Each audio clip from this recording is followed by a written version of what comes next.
যত দিন যাচ্ছে ততই ঘনাচ্ছে রহস্য।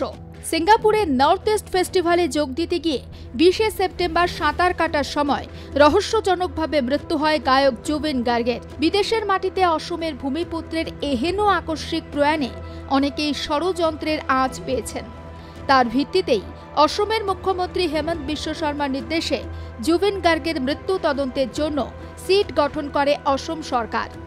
গায়ক অভিনেতা জুবিন গার্গের রহস্যজনক মৃত্যুর তদন্ত চালাচ্ছে সিআইডির বিশেষ তদন্তকারী দল।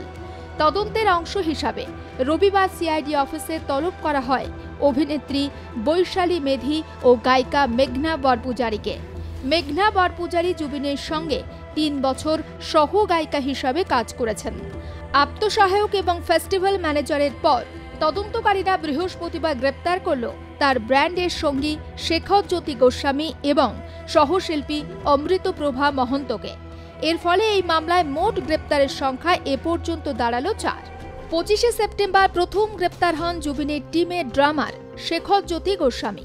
1 অক্টোবর গ্রেপ্তার করা হয় জুবিনের ম্যানেজার সিদ্ধার্থ শর্মাকে, নর্থ ইস্ট ফেস্টিভ্যালের আয়োজক শ্যাম কানু মহন্তকে। শুক্রবার গ্রেপ্তার হন টিমের গায়িকা অমৃতপ্রভা মহন্ত।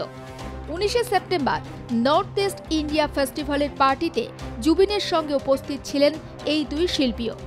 52 বছরের জুবিন সাঁতার কাটতে গিয়ে জলের তোড়ে ভেসে যান।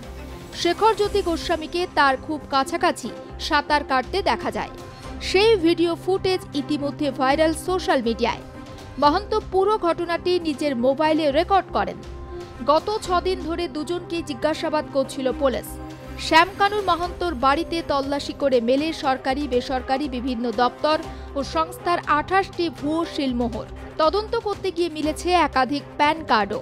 নেটফির কর্তা থাকাকালীন 14 কোটি টাকা দুর্নীতির অভিযোগ তার বিরুদ্ধে।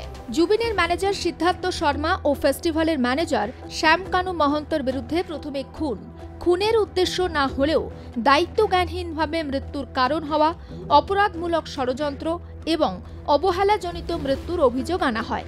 এই তদন্ত নিয়ে আশাবাদী গায়কের স্ত্রী গরিমা গার্গ। তার কথায় আইন তার নিজের পথেই চলবে, বিচার ব্যবস্থার ওপর তার পূর্ণ আস্থা রয়েছে। সবাই জানতে চান আসল সত্যিটা কি এবং কে কোন অপরাধে দোষী। দোষ প্রমাণ হলে খুব শীঘ্রই শাস্তি পাবে দোষীরা। তদন্ত এগিয়ে নিয়ে যেতে সিঙ্গাপুর থেকে প্রমাণ সংগ্রহের পরিকল্পনা রয়েছে, তবে তার আগে কিছু নির্দিষ্ট নিয়ম শেষ করতে হবে। তদন্তকারীরা এখন জুবিনের ভিসেরা রিপোর্টের অপেক্ষায় রয়েছেন।